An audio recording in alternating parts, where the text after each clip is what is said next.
Everyone, स्वागत है आपका सिविल सर्विस पर यूट्यूब चैनल में। सो गाइज, आज का हमारा जो सेगमेंट है वो इंडियन पॉलिटी है और ये एम लक्ष्मीकांत का चैप्टर नंबर 15 है और सेगमेंट का नाम है अंतर्राज्यीय संबंध यानी इंटर स्टेट रिलेशंस। पिछले साल आपने देखा होगा कि न्यूज़पेपर में मैक्सिमम साउथ इंडिया के स्टेट हैं जिनके कि जल विवाद बार बार न्यूज में आता था। ठीक है, सो भारत में अंतर्राज्यीय व्यवहार क्या है, अंतर्राज्यीय संबंध क्या है, स्टेट टू स्टेट रिलेशंस क्या है, स्टेट टू स्टेट अगर कोई विवाद होता है तो उसे कैसे निपटा जाता है, अगर कोई दो राज्य है केंद्र से कोई विवाद हो जाता है तो कैसे निपटा जाता है। सो भारत के संविधान में हमें ये बहुत ज़्यादा ज़रूरी बन जाता है जानना कि अंतर्राज्यीय संबंध क्या है, किस बेस पे और कौन कौन से ऐसे आर्टिकल हैं जो कि इनको रिकमेंड करते हैं कि हाँ इनके रिलेशंस कैसे होने चाहिए या किस बाउंड्री से बाहर नहीं होने चाहिए। ठीक है, सो स्टेट पीसीएस, संघ लोक सेवा आयोग और वनडे एग्ज़ाम में अगर आप देखेंगे तो मैक्सिमम इस चैप्टर का वहाँ पर योगदान रहता है क्वेश्चंस में। सो इस चैप्टर को आज हम कंप्लीट कर लेंगे और ये पूरी की पूरी फुल लेंथ कंप्लीट वीडियो होगी अंतर्राज्यीय संबंध की with article. Okay, so start करते हैं। भारतीय संघीय व्यवस्था की सफलता मात्र केंद्र और राज्यों के सौहार्दपूर्ण संबंधों तथा घनिष्ठ सहभागिता पर ही नहीं अपितु राज्यों के अंतर संबंधों पर भी निर्भर करता है। देखिए, जब आंसर राइटिंग, एसे राइटिंग और डिबेट में जब पार्टिसिपेट करते हैं तो कुछ ऐसे पैसेज होते हैं जो कि ऑथेंटिक पैसेज होते हैं, उसको अगर हम सही समय पर रिकॉल कर पा रहे हैं तो हमारी जो वैल्यू है ना हमारे राइटिंग की, हमारे एसे की, हमारे आंसर राइटिंग की, उसकी वेटेज काफ़ी बढ़ जाती है। ठीक है, सो अगर आप वीडियो देख रहे हैं तो ये लाइन प्लीज़ आप नोट कर लेना कि भारतीय संघीय व्यवस्था की सफलता मात्र केंद्र और राज्यों के सौहार्दपूर्ण संबंधों तथा घनिष्ठ सहभागिता पर ही नहीं अपितु राज्यों के अंतर संबंधों पर भी निर्भर करता है। संविधान ने अंतर्राज्यीय सौहार्द के लिए निम्न प्रावधान किए हैं। क्या क्या है? अंतर्राज्यीय जल विवादों का न्याय निर्णयन। नंबर 2, अंतर्राज्यीय परिषद द्वारा समन्वयता। नंबर 3, सार्वजनिक कानूनों, दस्तावेज तथा न्यायिक प्रक्रियाओं को पारस्परिक मान्यता। और नंबर 4, अंतर्राज्यीय व्यापार, वाणिज्यिक और समागम की स्वतंत्रता। इसके अतिरिक्त संसद द्वारा अंतर्राज्यीय सहभागिता तथा समानता को बढ़ाने के लिए क्षेत्रीय परिषदों का गठन किया जाता है। ओके, अंतर्राज्यीय जल विवाद। पिछले साल आप न्यूज़पेपर में देखे होंगे कि साउथ इंडिया के जो स्टेट हैं उनके बीच में जल विवाद मैक्सिमम टाइम न्यूज में कवर हो रहा था। सो आज इस टॉपिक के बाद आपको कभी भी कन्फ्यूज़न, ऐसे टॉपिक, ऐसे विवादों पे नहीं होगा। जब दो राज्यों के बीच में कोई नदी या कोई जल विवाद फंसता है तो आज के बाद ये टॉपिक आपके डाउट में नहीं रहेगा। संविधान का जो आर्टिकल 262 है अंतर्राज्यीय जल विवादों के न्याय निर्णयन से संबंधित है। इसमें 2 प्रावधान हैं। पहला, संसद कानून बनाकर अंतर्राज्यीय नदियों और नदी घाटियों के जल के प्रयोग, बंटवारे तथा नियंत्रण से संबंधित किसी विवाद पर शिकायत का न्याय निर्णय कर सकती है। नंबर 2, संसद यह भी व्यवस्था कर सकती है कि ऐसे किसी विवाद में न ही उच्चतम न्यायालय और न ही कोई अन्य न्यायालय अपने अधिकार क्षेत्र का प्रयोग करे। ठीक है, ये सेगमेंट काफ़ी इंपॉर्टेंट है और ये जो लाइन है ना दोनों, ये न्यूज़पेपर में भी आया था।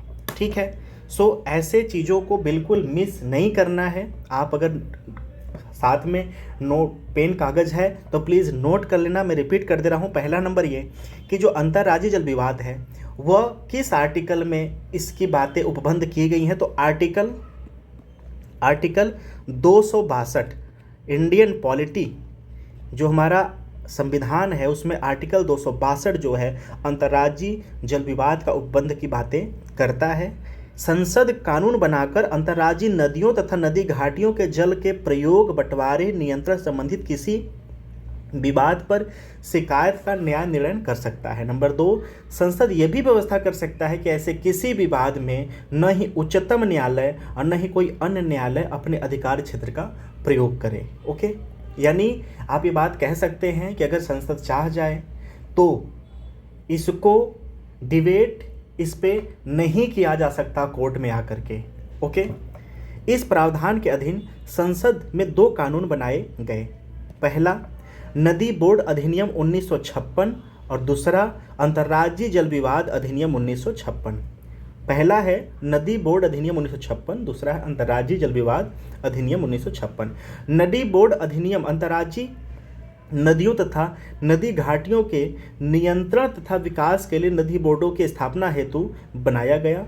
नदी बोर्ड की स्थापना संबंधित राज्यों के निवेदन पर केंद्र सरकार द्वारा सलाह देने हेतु की जाती है। अंतर्राज्यीय जल विवाद अधिनियम केंद्र सरकार को अंतर्राज्यीय नदी तथा नदी घाटी के जल के संबंध में 2 अथवा अधिक राज्यों के मध्य विवाद के न्याय निर्णय हेतु एक अस्थायी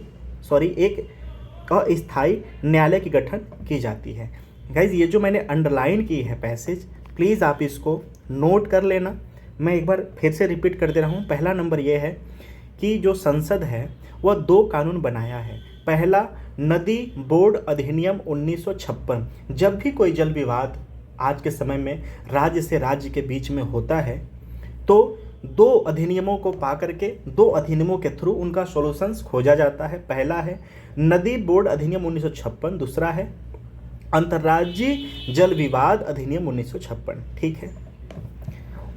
नदी बोर्ड अधिनियम और अंतर्राज्यीय नदियों तथा नदी घाटियों के नियंत्रण तथा विकास के लिए नदी बोर्डों की स्थापना हेतु बनाया गया।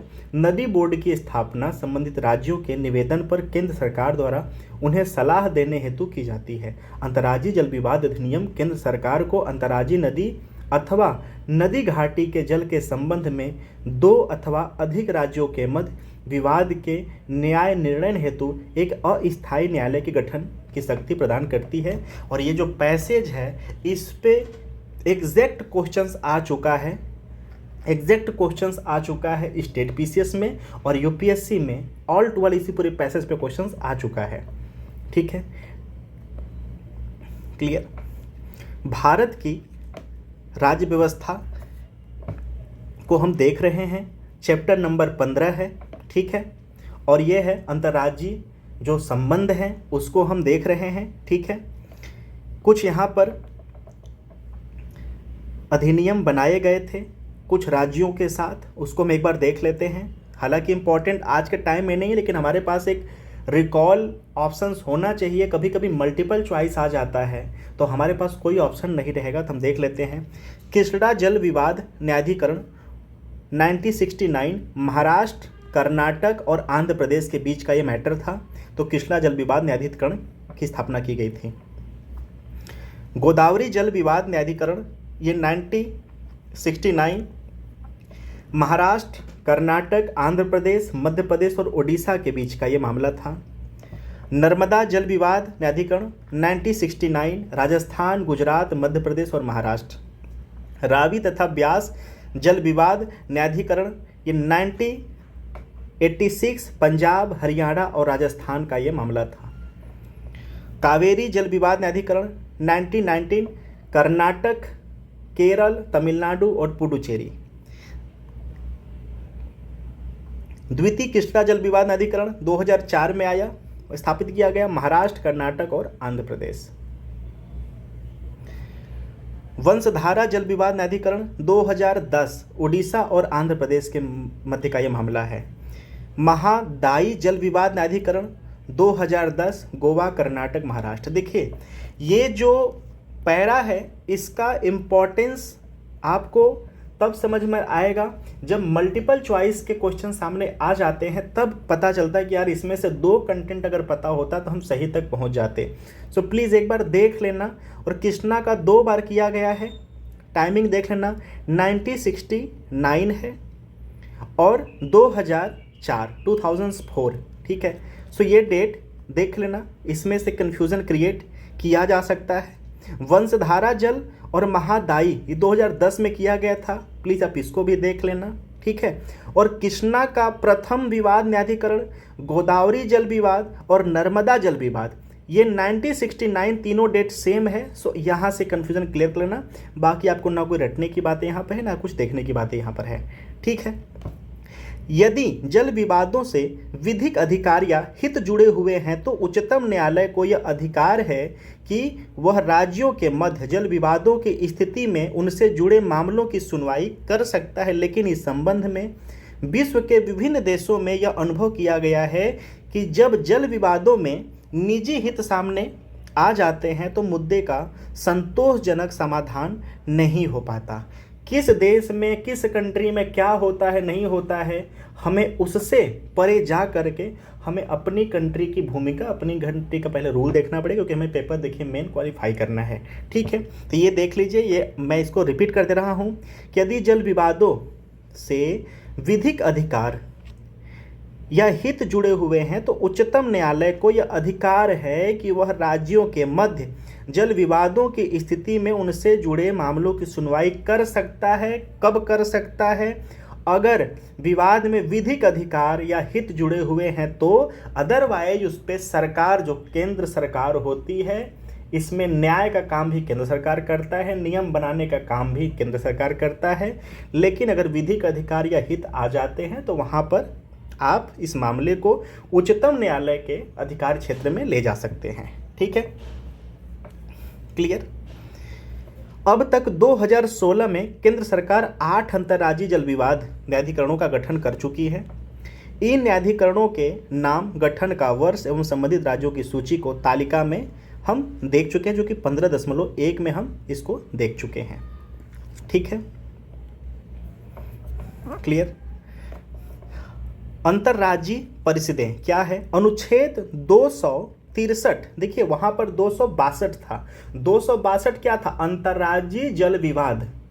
जो अंतर्राज्यीय परिषदें हैं ये आर्टिकल 263, ठीक है, राज्यों के मध्य तथा केंद्र तथा राज्यों के मध्य समन्वय के लिए अंतर्राज्यीय परिषद के गठन की व्यवस्था करता है।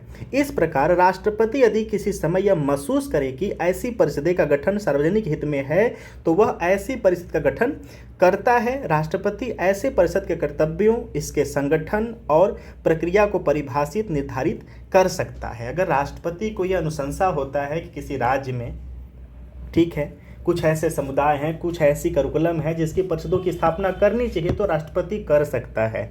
ठीक है, अंतर्राज्यीय परिषदों के अंतर्गत। ठीक है, यद्यपि राष्ट्रपति को अंतर्राज्यीय परिषदों के कर्तव्यों के निर्धारण की शक्ति प्राप्त है तथा आर्टिकल 263 निम्नानुसार इसके कर्तव्यों का उल्लेख करता है। पहला, राज्यों के मध्य उत्पन्न विवादों की जांच करना, ऐसे विवादों पर सलाह देना।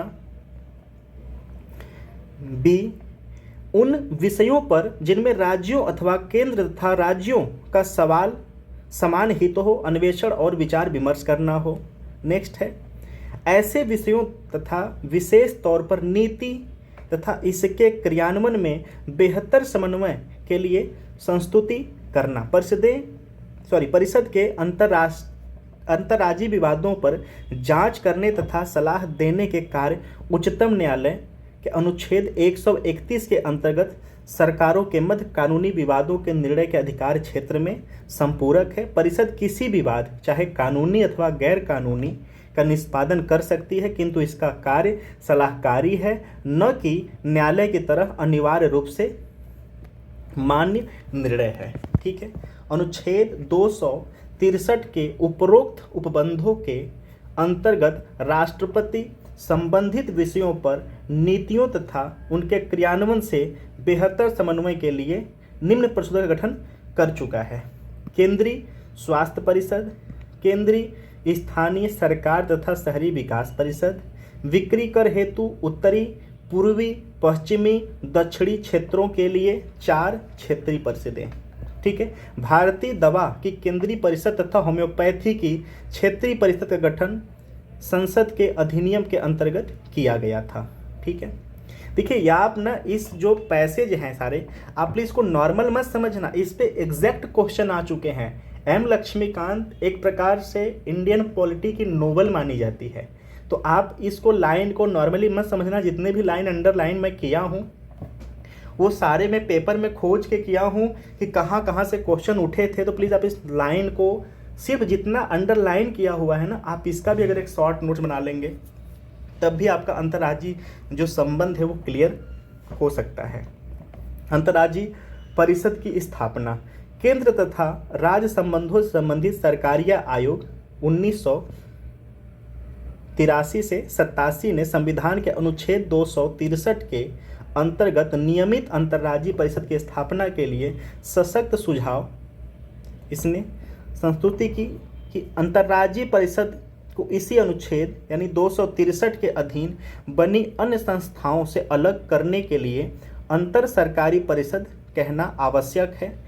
आयोग ने संतुष्टि की कि परिषद को अनुच्छेद 263 की धारा ख और धारा ग में वर्णित कार्यों की जिम्मेदारी दी जानी चाहिए। क्लियर। सरकारीय आयोग का उपरोक्त सिफारिशों को मानते हुए बीपी सिंह के नेतृत्व वाली जनता दल सरकार ने 1990 में अंतर्राज्यीय परिषद का गठन किया। इसके निम्न सदस्य थे: अध्यक्ष, प्रधानमंत्री, सभी राज्यों के मुख्यमंत्री, विधानसभा वाले, केंद्र शासित प्रदेशों के मुख्यमंत्री, उन केंद्र शासित प्रदेशों के प्रशासक तथा विधानसभा जहाँ पे नहीं थे, राष्ट्रपति, शासन वाले राज्यों के राज्यपाल, प्रधानमंत्री द्वारा नामित 6 केंद्रीय कैबिनेट मंत्री, गृह मंत्री के सहित। ठीक है।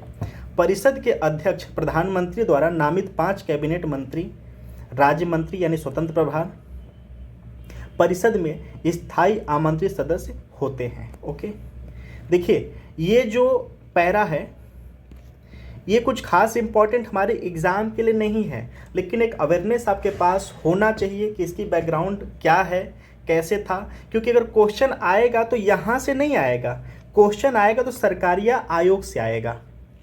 क्वेश्चन अगर आता है तो सरकारीय आयोग से आएगा, तो सरकारीय आयोग से जब क्वेश्चन आएगा तो ये भी पूछ सकता है, ठीक है, कि जो परिषद के अध्यक्ष हैं वो कौन होते हैं। ठीक है। इसमें गृह मंत्री जो होते हैं वह उसकी स्थान क्या होती है, यह प्रधानमंत्री के द्वारा कैबिनेट मिनिस्टर को कितने कैबिनेट मिनिस्टरों के यहाँ पर चुनाव किया जाता है, तो क्वेश्चन यहाँ पर आएगा तो देखिए सरकारीय आयोग से आएगा। ठीक है, क्लियर। और ये जो ऐसे विषयों पर इनके मध्य परीक्षण, विचार विमर्श तथा सलाह में समन्वय को बढ़ावा देना है। विस्तार पूर्वक इसके कार्य निम्न हैं। क्या है? ऐसे विषयों पर अन्वेषण तथा विचार विमर्श करना जिनमें राज्यों तथा केंद्र का साझा हित निहित हो। इस विषय पर नीति तथा इसके क्रियान्वयन में बेहतर समन्वय के लिए संतुष्टि करना। नेक्स्ट क्या है? ऐसे दूसरे विषयों पर विचार विमर्श करना जो राज्यों के सामान्य हित में हो और अध्यक्ष द्वारा इसे सौंपे गए हो। परिषद की एक वर्ष में कम से कम 3 बैठक होनी चाहिए। इसकी बैठकें पारदर्शी होती हैं तथा प्रश्नों का निर्णय एकमत से होता है। देखिए क्वेश्चंस यहाँ से भी आ चुका है और आने वाले समय में क्वेश्चंस आएगा, तो ऐसे जगहों से क्वेश्चन आता है कि इनकी बैठक एक साल में कितनी बार होनी चाहिए। ठीक है,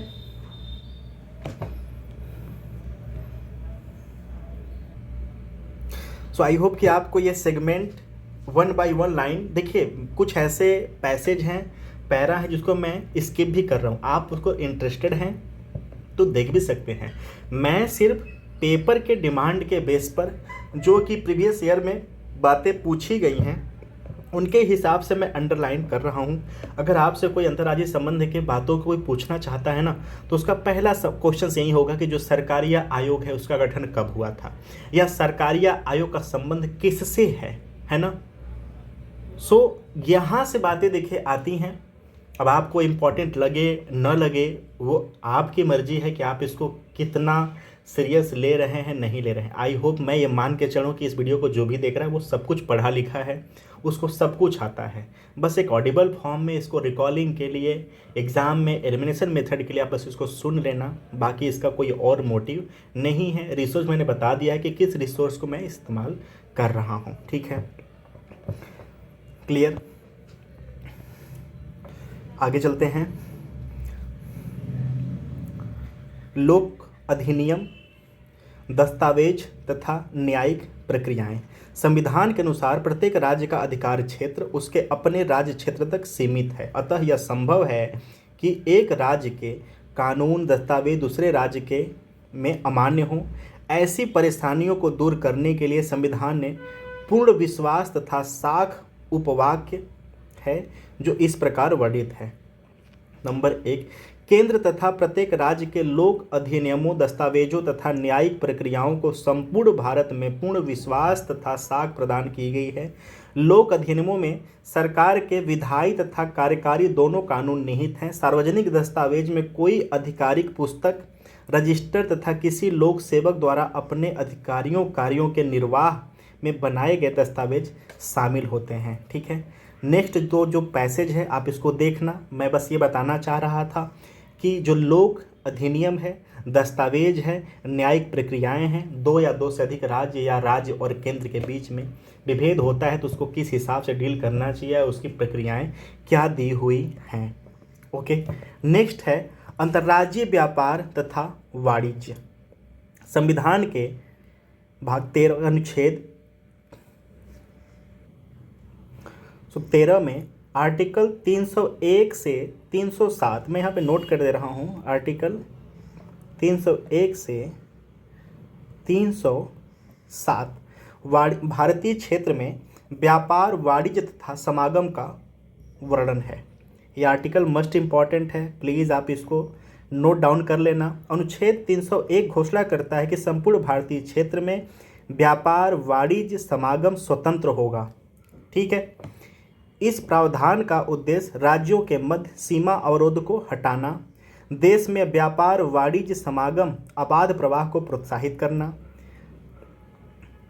इस प्रावधान में स्वतंत्रता अंतर्राज्यीय व्यापार, वाणिज्य, समागम तक ही सीमित नहीं बल्कि इसका विस्तार राज्यों के भीतर व्यापार, वाणिज्य और समागम पर भी है।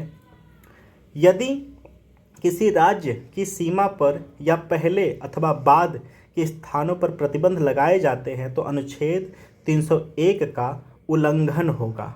ओके, देखिए मस्ट इम्पॉर्टेंट ये पैसेज है, प्लीज़ आप इसको नोट डाउन कर लेना। देखिए मैं बार बार नोट डाउन करने के लिए कह रहा हूँ, क्यों? क्योंकि देखिए पिछले चैप्टर में मैं पढ़ाता चलता जाता था और कभी नहीं कहता था कि आप इसको नोट करो नहीं करो, आपकी मर्जी। लेकिन जो अंतर्राज्यीय संबंध है ना, ये इतने इम्पॉर्टेंट है कि आपको सॉरी मैक्सिमम जगह आपको ये क्लिक करेगा।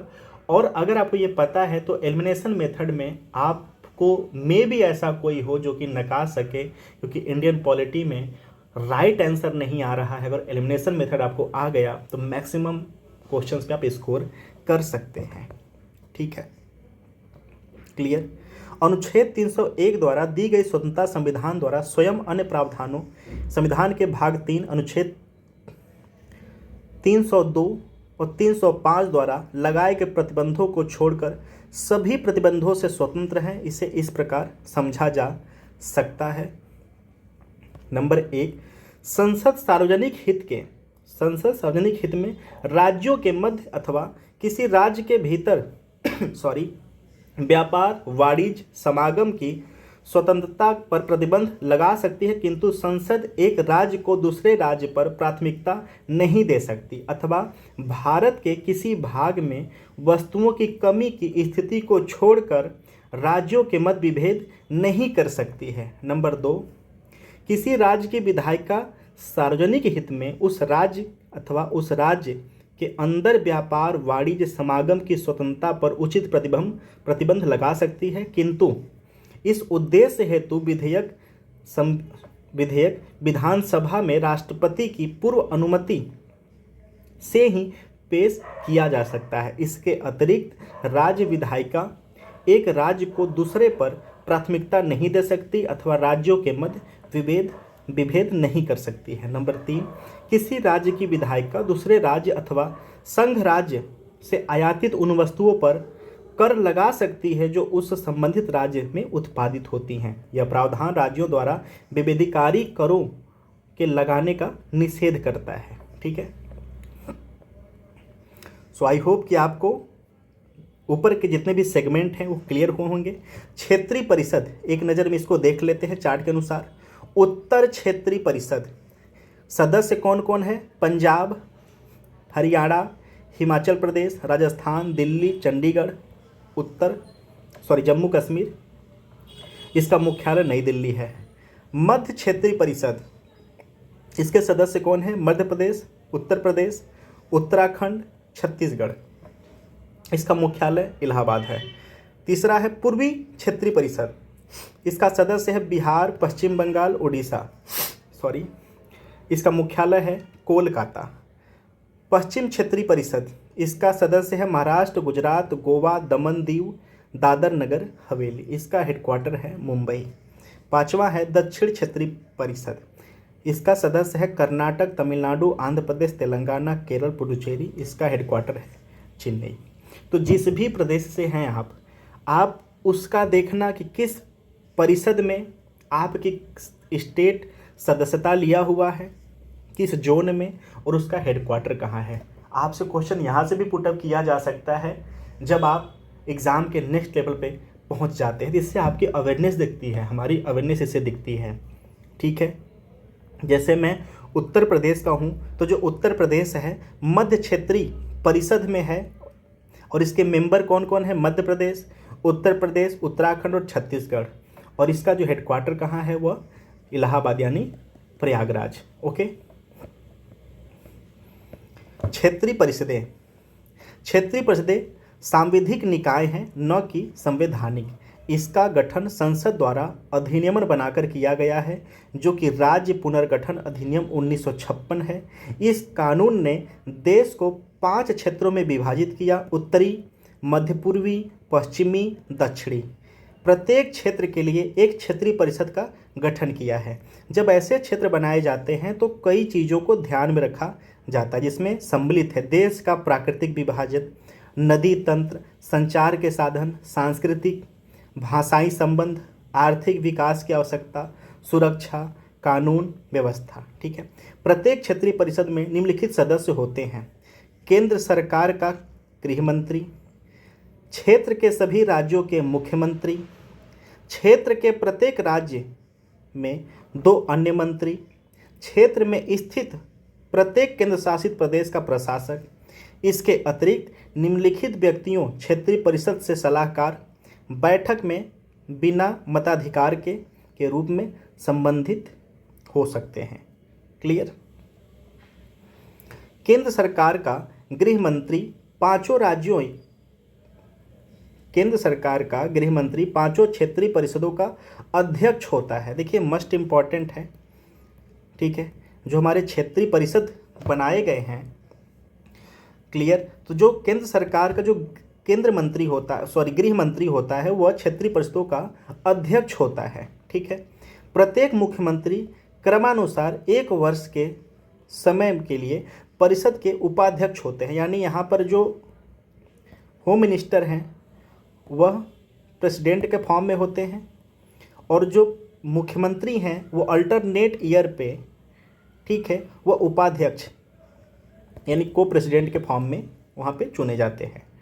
ठीक है, क्षेत्रीय परिषदों का उद्देश्य राज्यों, केंद्र शासित प्रदेशों तथा केंद्र के बीच सहभागिता तथा समन्वयता को बढ़ावा देना है। ये आर्थिक, सामाजिक योजना, भाषाई अल्पसंख्यक, सीमा विवाद, अंतर्राज्यीय परिवहन जैसे संबंधित विषयों पर विचार विमर्श तथा संस्तुति करती है। ये केवल चर्चात्मक या परामर्शदात्री निकाय होती है। क्षेत्रीय परिषदों के उद्देश्य अथवा कार्य विस्तार पूर्वक निम्नलिखित। देखिए यहाँ पर ये क्वेश्चंस भी आ चुका है कि इनका जो डिसीजन होता है वह दंडात्मक होता है, क्रियान्वित होता है, या बस विचार के फॉर्म में होता है। तो ये चर्चात्मक और परामर्शदात्री निकाय के फॉर्म में कार्य करते हैं। ठीक है, क्लियर? क्षेत्रीय परिषदों के उद्देश्य अथवा कार्य विस्तार पूर्वक निम्नलिखित हैं। क्या क्या है? भावनात्मकपूर्ण देश का एकीकरण प्राप्त करना, तीक्ष्ण राज्य भावना, क्षेत्रवाद, भाषाई अथवा विशेषतावाद की विकास को रोकने में सहायता करना, विभाजन के बाद के प्रभावों को दूर करना ताकि पुनर्गठन, एकीकरण, आर्थिक विकास की प्रक्रिया एक साथ चल सके। बाकी आप ये देख सकते हैं, जितना इम्पोर्टेंट था मैंने उसको अंडरलाइन हमने किया है। पूर्वोत्तर परिषदें, उपरोक्त क्षेत्रीय परिषदों के अतिरिक्त एक पूर्वोत्तर परिषद का गठन एक अलग संसदीय अधिनियम पूर्वोत्तर परिषद अधिनियम 1971 द्वारा किया गया है। इसके सदस्यों में असम, मणिपुर, मिजोरम, अरुणाचल प्रदेश, नागालैंड, मेघालय, त्रिपुरा तथा सिक्किम सम्मिलित है। इसके कार्य कुछ अतिरिक्त कार्यों सहित वही है जो क्षेत्रीय परिषदों का है। क्वेश्चंस यहाँ से भी आ सकता है, ठीक है। ये परिषदों के साथ एक परिषद बनाए गए जो कि पूर्वोत्तर राज्य हैं, तो प्लीज़ आप इसको भी देख लेना। ओके, कुछ आर्टिकल है अंतर्राज्यीय संबंधी, इसको हम देख लेते हैं।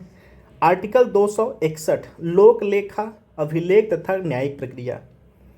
262 जल संबंधी विवाद, अंतर्राज्यीय नदियों अथवा नदी घाटियों के जल से संबंधित विवाद के न्याय निर्णय के लिए, राज्यों के बीच समन्वय के लिए। आर्टिकल 263 अंतर्राज्य परिषद से संबंधित प्रावधान, अंतर्राज्य व्यापार एवं वाणिज्य के लिए। Article 301, article 302, article 303, article 304, article 305, article 306, article 307, ठीक है। किसके लिए?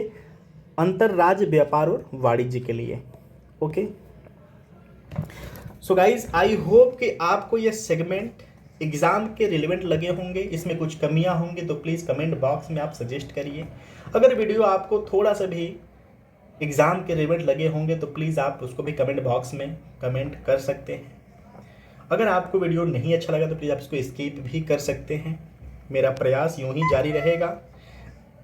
और देखिए, मेरा मोटिव कोई ऐसा व्यूअर, कोई सब्सक्राइब, ऐसा कुछ भी नहीं है। बस एक मेमोरीज वीडियो है, रिकॉल एग्ज़ाम में सही समय पे सही कंटेंट हो जाए, बस एक ही मोटिव है। और ये जो रिसोर्स है एम लक्ष्मीकांत है। सो आप देख रहे हैं। Thank you so much for watching.